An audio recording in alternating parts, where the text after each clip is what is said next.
Buddy and Pat Harrison, who ordained me, I'm not ordained through them now, but they ordained me back in 1980. Kenneth Hagin's son-in-law, they minister in tongues, interpretation of tongues. Kenneth Hagin Sr. talked about the good ones, I think it was.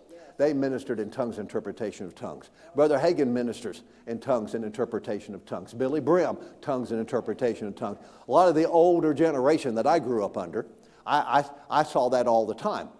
They were always ministering tongues, interpretation, tongues. But I've noticed over the years now that I hardly ever see ministers minister in tongues and interpretation of tongues now.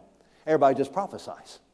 And Brother Hagin said, I believe by the Spirit of God, we got to get back to tongues, interpretation of tongues, because Paul said that's a sign. See, you say, well, how's that a sign?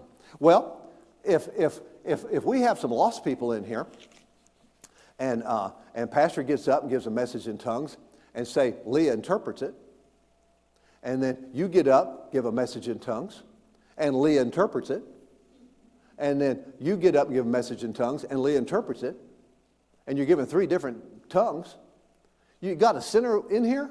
He's thinking, wow, Leah is really smart. She must be a linguist or something.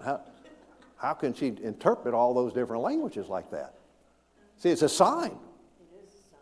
But if nobody interprets it, then they just think these people they're just crazy.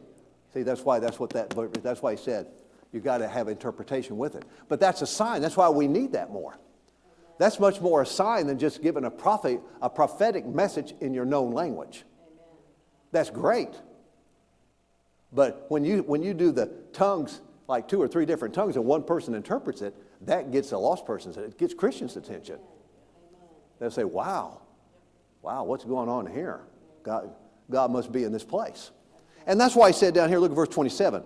If any man speak in an unknown tongue, let it be by 2, or at the most by 3, and that by course, and let one interpret it. So he gave